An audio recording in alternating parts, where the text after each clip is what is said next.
Okay, good morning बच्चों। मैं Seema Yadav New Science Municipal Secondary से आप सभी का विज्ञान की क्लास में स्वागत है। तो बच्चों, आज हम लोग विज्ञान भाग 1 से आप लोग वो टॉपिक पढ़ चुके हो। अ, आज जस्ट हम थोड़ा सा रिवीजन करेंगे। तो उसमें हम लोग कौन कौन से घटक कवर करेंगे बच्चों, वो हम लोग देख लेते हैं। तो पहला जो है बच्चों, जड़त्व के बारे में हम लोग देखेंगे। और दूसरा टॉपिक है संतुलित बल तथा असंतुलित बल। और उसके बाद हम लोग देखेंगे न्यूटन का पहला नियम, और उसके बाद फिर दूसरा नियम। ठीक है, तो हम लोग स्टार्ट करते हैं। कुछ बच्चों में आप लोगों को इमेजेस दिखाती होंगी, और वो इमेजेस देख के आप लोग के मन में प्रश्न उठेगा कि ऐसा क्यों होता होगा। ऐसे हम सोचेंगे कि देखिए यहाँ पर ये बॉल है। ओके, बॉल जो है यह हिल डुल नहीं रही है, एक ही पोजीशन में है। तो ये बॉल कब हिलेगी, कब अपनी जगह से खसकेगी, आगे जाएगी। उसके बाद एक और इमेज देखिए। यहाँ पर देखिए एक लड़का है, शॉपिंग करने आया है। उसने अपने ट्रॉली में कुछ ग्रोसरीज रखी है, कुछ सामान रखे हुए हैं। तो यहाँ पर बच्चों कोई भी सामान अपने आप से उठकर उसके ट्रॉली में नहीं चला जाएगा, जब तक हम लोग उसको अपनी जगह से हिलाएंगे नहीं, तब तक। उसके बाद इसी से रिलेटेड और एक और इमेज देखते हैं। यहाँ पर देखिए बच्चों, एक लड़की है जो जिसने हाथ में अपने टेबल पर रखी पुस्तक को उसने क्या किया है, अपने हाथ में लिया है। और यहाँ पर देखिए, अब उसने जिस बल के द्वारा बच्चों पुस्तक को टेबल पर से उठा लिया, क्या उतने ही बल से क्या उस टेबल को भी वो खसका पाएगी? सेकंड साइड वाले इमेज में देखिए, क्या उतने ही बल से वह साइड के टेबल साइड में जो इमेज है उसमें उतने ही बल के द्वारा क्या लड़की उस टेबल को भी खसका लेगी? फिर उसके बाद और एक चीज आप लोग देखिए, नोटिस करते हो कि जब तक बच्चों टहनी को, जब पेड़ को जब हम लोग हिलाते हैं, तो भरभरा के उसके ऊपर से फल गिरते हैं। अभी देखिए यहाँ पे साइड में ये सेब दिख रहे हैं। तो जब तक मतलब टहनी को बच्चों हिलाया ना जाए, देखो टहनी को हिलाने से पहले वह अपनी कौन सी अवस्था में रहती है? स्थिर अवस्था में रहती है। और जब हम उसको हिलाते हैं और उसके ऊपर जो फल लगे रहते हैं वह भी कैसे रहते हैं? अपनी स्थिर अवस्था में रहते हैं। और जब उनको गतिशीलता प्रदान की जाती है, तब वह फल क्या होते हैं? नीचे गिरते हैं। तो अभी ये सारी इमेजेस आप लोग अपने ध्यान में रखिए, और उसके बाद हम लोग एक निष्कर्ष पे आएंगे कि ऐसा क्यों होता है एग्जैक्टली exactly। फिर उसके बाद एक और इमेज है। ठीक है, तो यहाँ तक हम लोग देखेंगे कि मतलब और उसके बाद एक और है कि बच्चों फैन, आप लोग देखिए घर में फैन का बटन स्विच ऑफ कर देते हो, तो फैन जो है वो तुरंत चलना नहीं बंद हो जाता, वो कुछ सेकंड तक देखिए वो चलते रहता है। तो इसका क्या अर्थ, हम लोग इससे इससे क्या अनुमान लगाएंगे कि पंखा जो है वह चल रहा था, तो वह चलते ही रहना पसंद करना चाह रहा है। आपने उसका बटन बंद कर दिया, लेकिन उसके बावजूद 15 से 20 सेकंड तक पंखे की जो पत्तियां हैं बच्चों वह घूमते रहती हैं। तो इन सारे उदाहरणों से मतलब कौन सी बात हमारे समझ में आ रही है कि जो पिंड, जैसे कि हम लोग ने देखा बॉल, जो अपनी विरामावस्था में था, बिना उसको बल लगाए वह अपनी जगह से हिलता नहीं। ठीक है, और उसी प्रकार टेबल पे रखी पुस्तक, आपने टेबल पे कोई भी पुस्तक रखी है, जब तक बच्चों उसको हम लोग हिलाएंगे नहीं अपनी जगह से, तब तक वह पुस्तक अपनी जगह से हिलती नहीं है। और एक बात कि उस पुस्तक को उठाने के लिए जितना बल लगने वाला है, क्या उतने ही बल से उस टेबल को हम खसका सकते हैं क्या? तो ऐसा सब कुछ क्यों होता है? तो बच्चों, हर पिंड, हर कोई वस्तु जो अपनी जिस अवस्था में रहती है ना, तो वह अपनी उसी अवस्था को बनाए रखना चाहती है। अगर वह विरामावस्था में है तो वह विरामावस्था में ही बने रहना चाहता है। और अगर वह गतिशील अवस्था में है तो वह गतिशील अवस्था में बने रहना चाहता है। इसी गुणधर्म को बच्चों जड़त्व कहते हैं। क्या कहते हैं? जड़त्व। जो कि पिंड का वह गुणधर्म है जिसके कारण पिंड अपनी जिस अवस्था में है अपनी उस अवस्था को वह बना के रखना चाहता है। यदि वह विरामावस्था में है तो वह विरामावस्था में ही रहना पसंद करेगा। अगर वह गतिशील अवस्था में है तो अपनी उसी अवस्था को बनाकर रखना चाहेगा। तो इसी गुणधर्म को बच्चों जड़त्व का नियम, जड़त्व का गुणधर्म कहते हैं। और इसी से संबंधित हम लोग का न्यूटन का पहला नियम भी है, तो उसको हम लोग देखेंगे आगे। न्यूटन के बच्चों, न्यूटन का पहला नियम देखने से पहले हम लोग देखेंगे एक एक्टिविटी जो है कि देखिए, एक कांच का ग्लास लेना है, कोई भी ग्लास लीजिए, उसमें हम लोगों को बालू भरनी है। ठीक है। बालू भरने के बाद उसके ऊपर हम एक गत्ता रखेंगे और गत्ते के ऊपर ये 5 रुपए का सिक्का रखेंगे। अब बच्चों, गत्ते को, ये जो गत्ता फुट्टा जो है, इसको हम लोग बहुत हल्के से थपकी देंगे। तो हम लोग क्या ऑब्जर्व करेंगे कि अ, गत्ता जो है वह क्या हुआ है, गत्ता जो है वह अपनी जगह से खसक जाता है और वह जो 5 रुपए का सिक्का था वह नीचे गिलास में जा गिरता है। ठीक है। तो ऐसा क्यों हो रहा है? वो सिक्का क्यों नहीं चला गया आगे?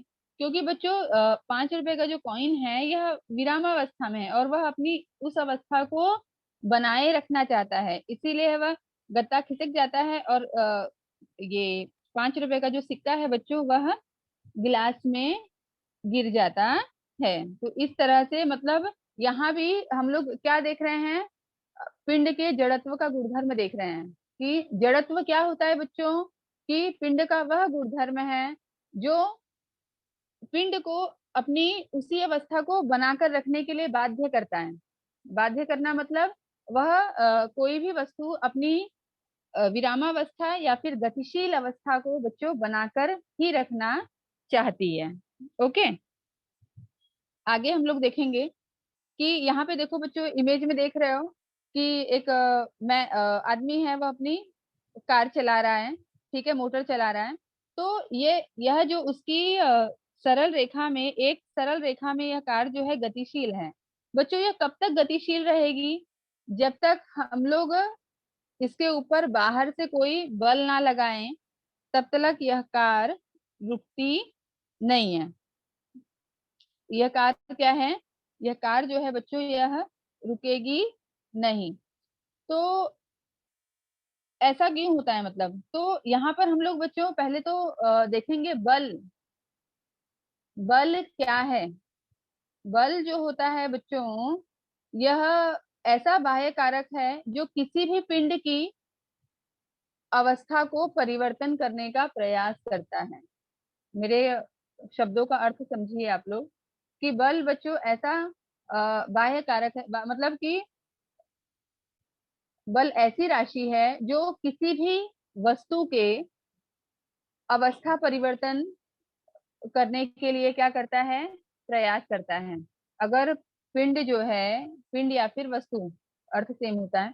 कोई भी पिंड अगर बच्चों अ, विरामावस्था में है तो वह उसको गतिशील अवस्था में परिवर्तित करने का प्रयास करेगा, या फिर गतिशील अवस्था में है तो उसको विरामावस्था में करने का प्रयास करेगा। आगे हम लोग देखेंगे। बच्चों एक मिनट, इमेजेस जरा, हाँ। तो देखिए, बल जो है वह बाह्य कारक है जो किसी वस्तु की विरामावस्था या गति अवस्था में परिवर्तन करता है, और इसको ही हम क्या कहते हैं? बल कहते हैं। जो बल की इकाई बच्चों न्यूटन है। अब बल के दो प्रकार होते हैं, संतुलित बल और असंतुलित बल। अब संतुलित बल के लिए ये बल बच्चों एक्सप्लेन करने से पहले मैं आप लोग को ये इमेज दिखाऊंगी। देखिए, आप लोगों ने अभी भी रस्सी खींच का खेल देखा होगा, खुद खेला भी होगा। तो आप लोग क्या अनुभव करते हो कि जब तक बच्चों दोनों पक्ष से एकदम बराबर बल प्रयुक्त होता है तो क्या होता है कि रस्सी का जो मध्य भाग है बच्चों, वह क्या होता है? रस्सी का ये जो मध्य भाग है बच्चों, ये बीच में ही स्थिर होता है। ये बीच में ही क्या होता है? स्थिर होता है। जब तक दोनों साइड में जब तक दोनों पक्ष में बच्चों बल जो है वह बराबर बराबर प्रयुक्त हो रहा है। लेकिन जब क्या होता है कि एक पक्ष में बल बच्चों अधिक हो जाता है, मान लीजिए यहाँ इस तरफ चलिए इस ये हो गया ए टीम, ये हो गई बी टीम, ठीक है। अगर ए टीम का बच्चों बल, ए टीम ने अधिक बल प्रयुक्त किया तो ये जो रस्सी का मध्य भाग है यह क्या होगा, यह इस तरफ खिंचा चला जाएगा। ये जो सेंटर, ये जो रेड आप देख रहे हैं रस्सी के इस पर जो रिबन लगाया हुआ है, तो यह क्या होगा, अपने मध्य भाग से क्या हो जाएगा, विचलित हो जाएगा। और जिस दिशा में बल अधिक है, जिस तरफ बल बच्चों अधिक है, वह उसी तरफ खींच जाएगा। तो जब तक बल संतुलित था, संतुलित मतलब जब तक दोनों पक्षों में बच्चों टीम ए और टीम बी दोनों के द्वारा जो बल प्रयुक्त हो रहा था वह समान था, तब तक रस्सी का जो मध्य भाग था वह बीच में ही बच्चों स्थिर था। लेकिन जब टीम ए के द्वारा अधिक बल प्रयुक्त किया गया तो यहाँ पर तो रस्सी का जो मध्य भाग है वह क्या हुआ, वह ए की तरफ चला आया। इसका मतलब वहां पर बल जो है क्या हो गया, असंतुलित हो गया। बल क्या हो गया, असंतुलित हो गया। तो हम लोग देखेंगे संतुलित बल और असंतुलित बल की बच्चों परिभाषा क्या होती है। संतुलित बल क्या होता है बच्चों, कि जब किसी वस्तु पर एक साथ कई बल कार्य कर रहे होते हैं तो उनका परिणामी बल जो होता है वह क्या होता है, शून्य हो, तो बलों को हम क्या कहते हैं, संतुलित बल। और असंतुलित बल क्या होता है बच्चों, कि जब किसी पिंड पर या फिर किसी वस्तु पर बल लगे तो बल का परिणामी बल शून्य ना हो। परिणामी बल मतलब फाइनल, लास्ट में जो बल लगता है बच्चों उसका जो रिजल्ट आता है वह शून्य ना नहीं रहेगा, तो वह बल क्या कहलाता है, असंतुलित बल। हम लोगों ने रस्सी खींच के उदाहरण के द्वारा देखा बच्चों कि जब तक बल क्या था, दोनों पक्ष में समान बल प्रयुक्त हो रहा था, तब तक रस्सी का जो मध्य भाग था बच्चों वह बीच में ही स्थिर था। रस्सी का मध्य भाग कैसे रहता है, स्थिर रहता है। लेकिन जैसे जैसे एक सिरे के द्वारा बच्चों प्रयुक्त बल बढ़ता है, इसका अर्थ क्या है कि उस समय प्रयुक्त बल क्या हो जाता है, असंतुलित हो जाता है। एक साइड, एक पक्ष की तरफ से, एक सिरे की तरफ से बल जो है बच्चों वह अधिक मात्रा में प्रयुक्त हो रहा है, इसलिए उस रस्सी का जो है मध्य उसी दिशा में सरकता है। अब आगे हम लोग नेक्स्ट बच्चों देखेंगे न्यूटन। अब हम लोग आ गए हैं आइजैक न्यूटन, जिनके बारे में कि बच्चों सर आइजैक न्यूटन ने लगभग 400 वर्ष पूर्व इन गति के नियमों की खोज की थी। और 1687, देखिए सन लिखा है, सर आइजैक न्यूटन ने 1687 में प्रिंसिपिया नामक बुक में न्यूटन के नियमों का को प्रतिपादित किया। और उन्होंने बच्चों किस तरह से कोई भी पिंड विरामावस्था या गतिशील अवस्था में है तो वो कैसे आगे रिएक्ट करती है, इन सभी पर उन्होंने क्या किया था, संशोधन किया था। तो बच्चों हम लोग पहले न्यूटन की गति का पहला नियम देख लेते हैं। हम लोगों ने स्टार्टिंग में जो उदाहरण देखे कि जो बॉल जो है विरामावस्था में है, उसके बाद एक लड़की जो टेबल पे से बुक उठा रही है, ये सारे जो बच्चों उदाहरण है ये न्यूटन की गति के पहले नियम के हैं। और भी हम लोग कुछ उदाहरण देखेंगे। तो पहले हम लोग देख लेते हैं कि न्यूटन की गति का पहला नियम क्या है। यदि कोई वस्तु विरामावस्था में है तो वह वस्तु विरामावस्था में तब तक रहेगी जब तक उसके ऊपर बाहरी बल लगाकर गति उसको गतिशील ना किया जाए, ठीक है। या फिर यदि कोई वस्तु गतिशील अवस्था में है बच्चों, तो वह गतिशील अवस्था में तब तक रहेगी जब तक कि उसके ऊपर कोई बाहरी बल लगाकर उसे क्या किया जाए, विरामावस्था में ना पहुंचाया जाए।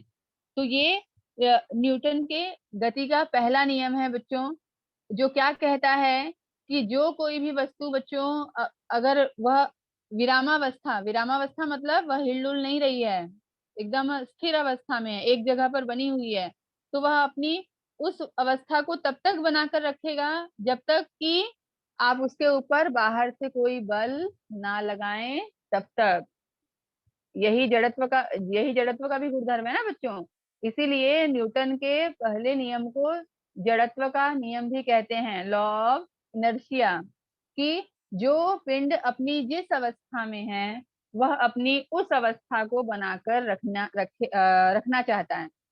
तो अगर कोई पिंड गतिशील है तो वह अपनी गतिशील अवस्था को बनाकर रखना चाहेगा। उदाहरण क्या है बच्चों, पंखे का।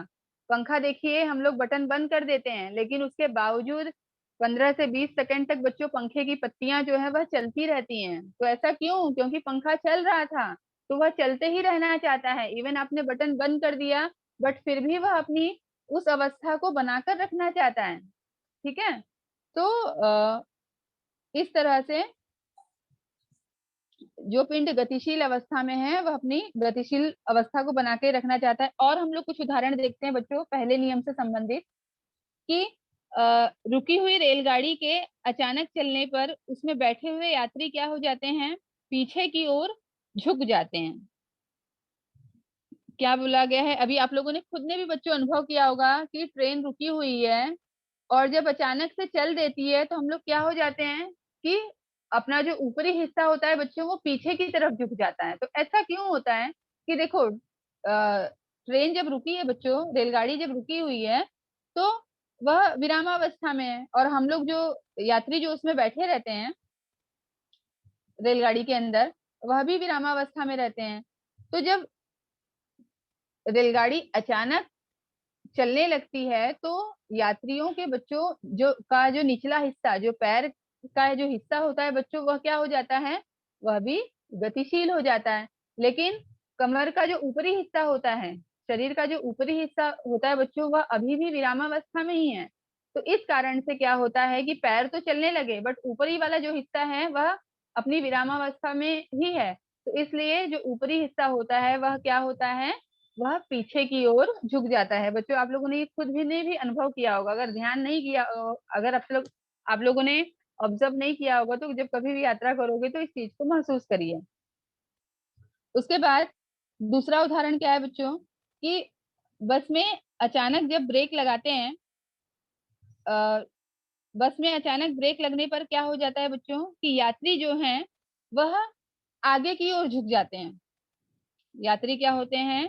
जो आगे की ओर झुक जाते हैं। तो ऐसा क्यों? कि पहले बस तो बच्चों क्या होती है? गतिशील अवस्था में होती है ना, और उसमें जो बैठे यात्री रहते हैं वह भी गतिशील अवस्था में होते हैं। तो जब अचानक से ब्रेक लगता है तो क्या होता है कि पैर तो जो नीचे पैर जो थे बच्चों वह भी गतिशील अवस्था में थे, बट अचानक ब्रेक लगाने से वह किस में आ जाते हैं? विरामावस्था में। पैर जो है, पैर विरामावस्था में आते हैं, लेकिन जो ऊपर का हमारे शरीर का जो ऊपरी हिस्सा है बच्चों, कमर के ऊपर का हिस्सा जो होता है वह कैसे है? वह गतिशील अवस्था में है। तो इस कारण क्या होता है कि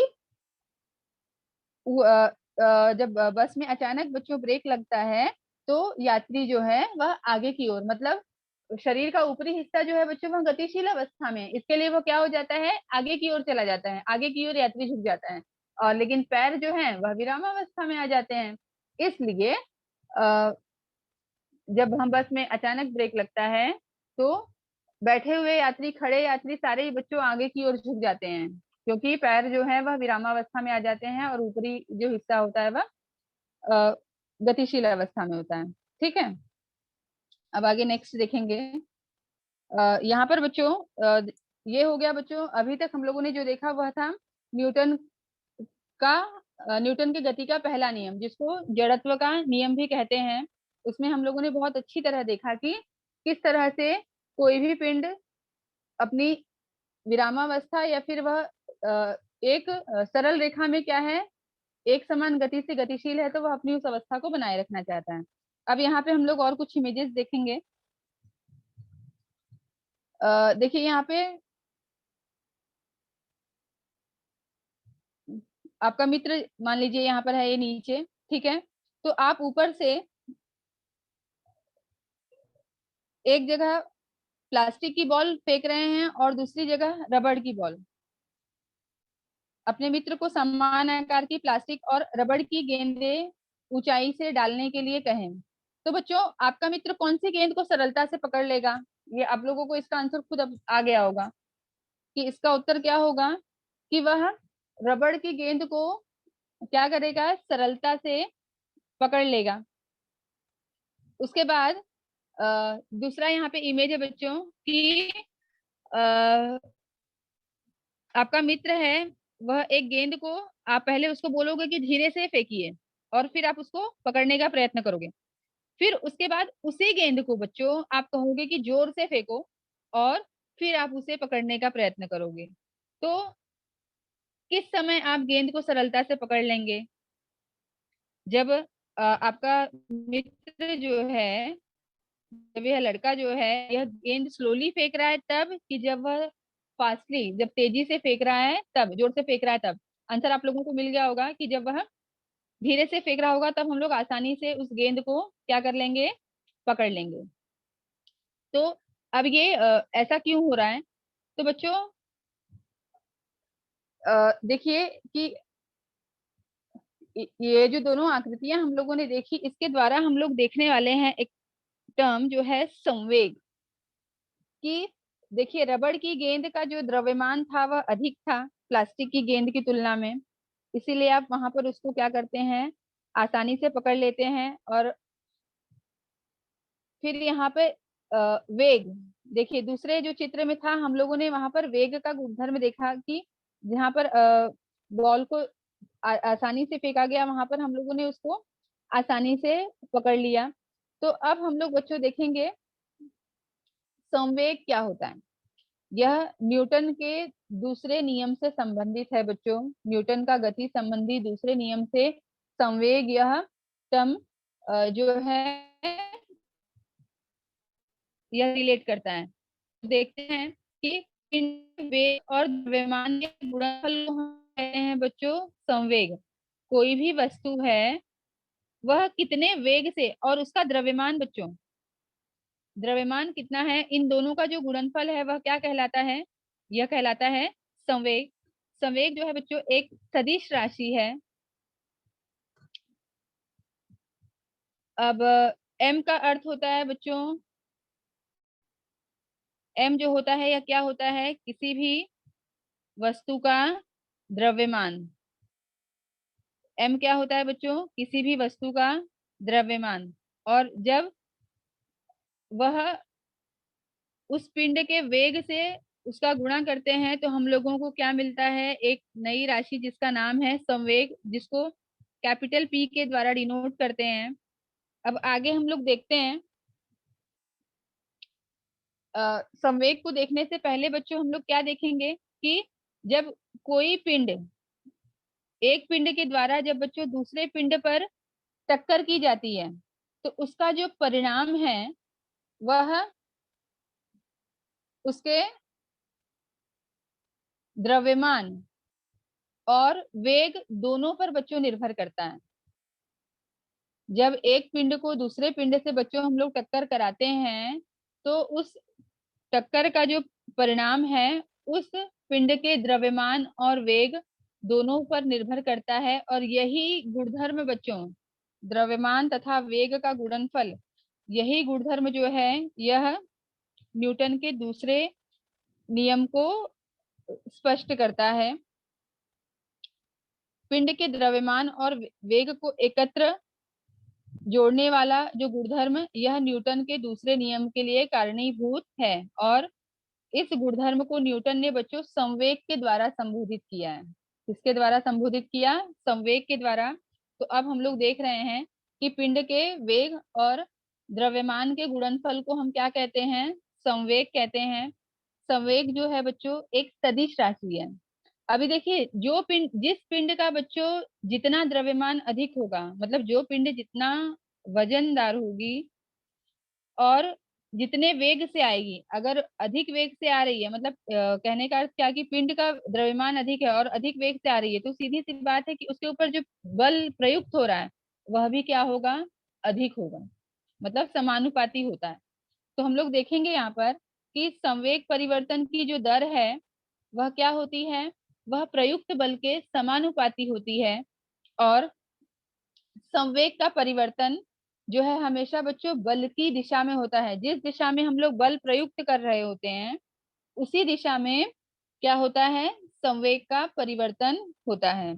अभी संवेग परिवर्तन मतलब वेग का जो परिवर्तन होता है बच्चों, वह क्या कहलाता है? वेग परिवर्तन की दर को बच्चों हम लोग त्वरण के नाम से जानते हैं। पीछे आप लोगों ने हम लोग पढ़ चुके हैं कि त्वरण हम किसे कहते हैं। किसी भी पिंड के वेग परिवर्तन की दर को हम त्वरण कहते हैं। तो अभी हम लोग आगे वो देखेंगे कि वो किस तरह आएगा हमारे इसमें समीकरण में। तो यहाँ पे देखिए, मान लीजिए कोई पिंड है जिसका द्रव्यमान क्या है बच्चों, m है, और उसका प्रारंभिक वेग जो है वह क्या है, u है। जाते समय उसके गति की दिशा में बल F, वह कोई भी पिंड प्रारंभिक वेग से जा रहा है जिस दिशा में, उसके ऊपर बल F प्रयुक्त हो रहा है, और t समय के पश्चात, टाइम t के बाद उसका वेग जो है बच्चों v हो जाता है।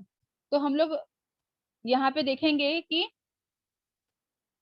पिंड का प्रारंभिक संवेग जो है वह क्या था, पहले mu था। क्यों? क्योंकि संवेग की परिभाषा ही क्या है, mv, मतलब मास गुणे वेलोसिटी, द्रव्यमान गुणे वेग।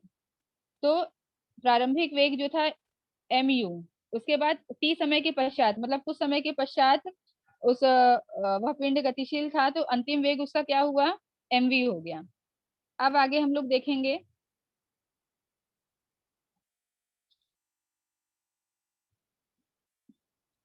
कि संवेग परिवर्तन की दर क्या होती है। संवेग परिवर्तन की दर बराबर संवेग में होने वाला परिवर्तन बटे समय। क्या होता है, संवेग में होने वाला परिवर्तन बटे समय। फिर अब संवेग में कौन सा परिवर्तन हो रहा है वो हम लोग देखेंगे।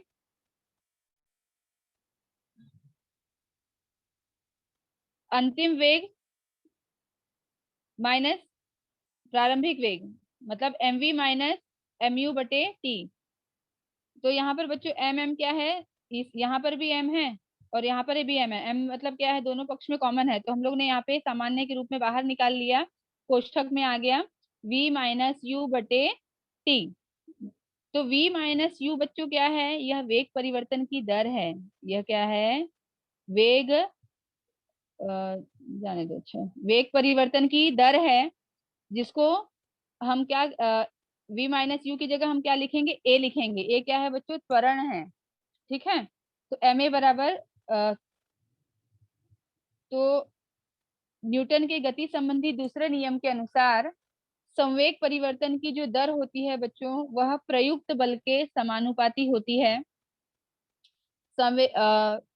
किसी भी पिंड का वेग जो परिवर्तित होता है, तो वह जैसे जैसे बल आप परिवर्तित करोगे, मतलब बल बदलेगा, उसी तरह से उसका वेग भी बदलता है। तो संवेग परिवर्तन की दर जो है वह प्रयुक्त बल के क्या होती है, समानुपाती। तो अब ये समानुपात के बच्चों को समानुपात के चिन्ह को बच्चों हटाने के लिए क्या करेंगे, यहाँ पे के लगाएंगे। के क्या है बच्चों, एक स्थिरांक है जिसका मान क्या होता है, एक होता है। ठीक है, तो मान एक होने के कारण क्या हो गया, एफ बराबर एक, के की जगह हमने एक लिखा, तो एक में किसी भी संख्या का गुणा करोगे तो आपको वही संख्या मिलती है, तो यहाँ पर हम लोग को एम ही मिलेगा। तो एफ बराबर एम गुणे ए। तो इससे हम लोग को क्या समझ में आ रहा है कि संवेग परिवर्तन की जो दर है वह प्रयुक्त बल के क्या होती है, समानुपाती होती है। अब देखिए कि संवेग में जो है वह परिमाण और दिशा दोनों ही होते हैं। संवेग की दिशा हमेशा वेग की दिशा में होती है। अब हम लोग इकाई के बारे में चर्चा करेंगे बच्चों। इकाई क्या होती है, इकाई जो है संवेग की किलोग्राम मीटर पर सेकंड, या फिर किलोग्राम मीटर प्रति सेकंड, और सीजीएस प्रणाली में ग्राम सेंटीमीटर प्रति सेकंड होती है। जब पिंड पर प्रयुक्त किया गया बल असंतुलित बल वेग में परिवर्तन करता है, तो वही बल क्या होता है, संवेग में भी परिवर्तन करता है। जब किसी भी पिंड पर बच्चों असंतुलित बल प्रयुक्त हो रहा है, तो वह उसका वेग परिवर्तित कर रहा है। ठीक है, तो वही बल क्या करता है, उसके संवेग में भी परिवर्तन करता है। पिंड के संवेग में परिवर्तन लाने के लिए आवश्यक बल जो है वह संवेग परिवर्तन की दर पर निर्भर करता है। इस बात को आप लोग समझिए कि पिंड में संवेग परिवर्तन अगर लाना है बच्चों, तो आवश्यक बल जो है वह किस पर निर्भर करता है? संवेग परिवर्तन की दर पे। क्यों? क्योंकि संवेग परिवर्तन की दर जो है बच्चों वह बल के समानुपाती होती है। ठीक है। अब यहाँ पर देखिए इमेज है कि हम लोगों के पास दो बॉल हैं, ठीक है, दो पिंड हैं। विशेष समयावधि टी के लिए हम लोग को एक निश्चित बल प्रयुक्त करना है। तो हम लोग यहाँ पर क्या देखेंगे कि कौन सा वाला मतलब ये जो फुटबॉल है और एक छोटा बॉल है, ठीक है, तो कौन सा वाला बॉल बच्चों तेजी से आगे जाएगा?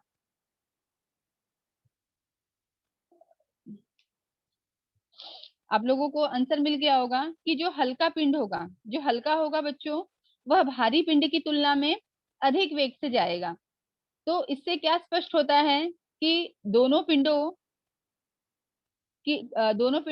का जो संवेग परिवर्तन की दर है बच्चों वह समान है। अर्थात जो बल है वही होगा और उसमें होने वाला परिवर्तन भी ft मतलब टाइम, जितना समय लग रहा है ना, वो समय भी यहाँ पर क्या होगा? कैलकुलेट होगा।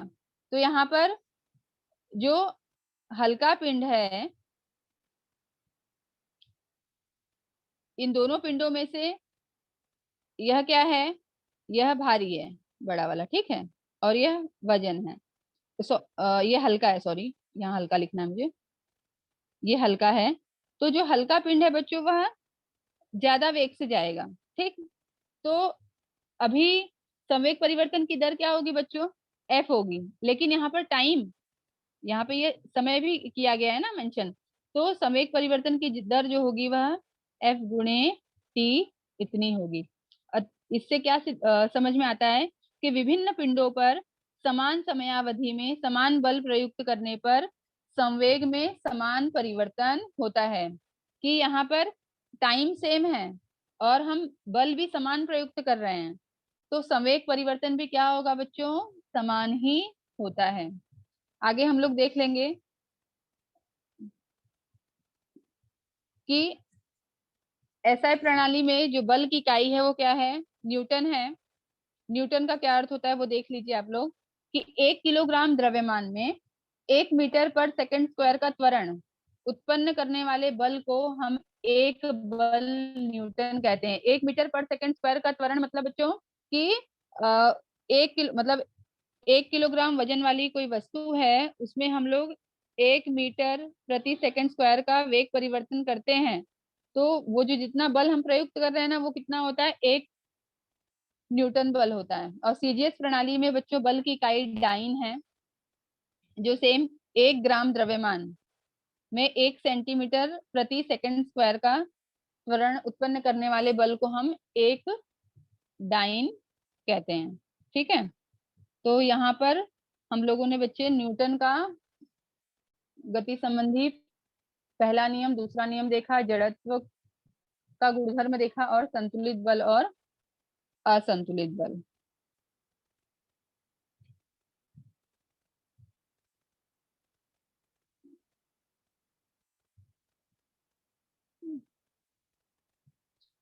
बच्चों किसी को कुछ डाउट हो तो पूछिए।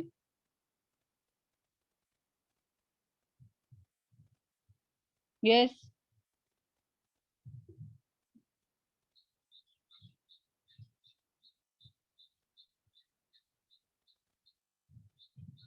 किसी को कुछ डाउट हो तो बेटा पूछिए। जड़त्व क्या होता है? जड़त्व जो है बच्चों वह पिंड का अपना गुणधर्म है जो पिंड की अवस्था को बनाए रखना चाहते हैं। Hello yes. मिस। यस बेटा बोलो। मिस बोलो बेटा। मिस न्यूटन मतलब? क्या न्यूटन? हाँ। न्यूटन जो बच्चों वह वैज्ञानिक थे। सर आइजैक न्यूटन, यह वैज्ञानिक का नाम है जिन्होंने गति संबंधी नियम बनाए थे बच्चों। और बल की जो इकाई है वह न्यूटन ने बच्चों गति भौतिक विज्ञान में इतने अद्भुत कार्य किए कि गति संबंधी नियमों को भी मतलब उनके सम्मान में गति संबंधी नियमों को भी बच्चों न्यूटन के गति का नियम दिया गया, और बल की इकाई जो है बच्चों वह भी न्यूटन है। जैसे जैसे बच्चों द्रव्यमान की इकाई किलोग्राम, दूरी की इकाई हम मीटर किलोमीटर में नापते हैं, उसी तरह बल को नापने के लिए न्यूटन, एसआई प्रणाली में न्यूटन इस राशि का उपयोग किया, इस इकाई का उपयोग किया जाता है। हेलो ठीक है? टीचर। हाँ बेटा बोलो। टीचर सीजीएस का मतलब क्या है? सेंटीमीटर ग्राम और सेकंड। सीजीएस का फुल फॉर्म है बच्चों सेंटीमीटर ग्राम और सेकंड, ये सीजीएस प्रणाली है। Yes teacher. Okay, thank you teacher. Welcome बेटा। मिस अभी किसी के रेज हैंड नहीं है, आप लास्ट स्टेटमेंट दीजिए और क्लास खत्म कर दीजिए बस। Okay sir. तो बच्चों आज हम लोगों ने जो देखा वह पिंड के जड़त्व के गुणधर्म के बारे में देखा कि किस प्रकार कोई भी पिंड जो है वह अपनी विरामावस्था या गतिशील अवस्था को बनाकर रखना चाहता है, इसे ही हम जड़त्व का गुणधर्म कहते हैं बच्चों। फिर उसके बाद बल के बारे में हम लोगों ने देखा कि बल जो है बच्चों दो प्रकार का होता है। कि बल क्या है, बल एक ऐसी राशि है बच्चों की जो किसी भी वस्तु की विरामावस्था को गतिशील अवस्था में परिवर्तित करने का प्रयास करता है। बल जो है वह दो प्रकार के होते हैं, संतुलित बल और असंतुलित बल।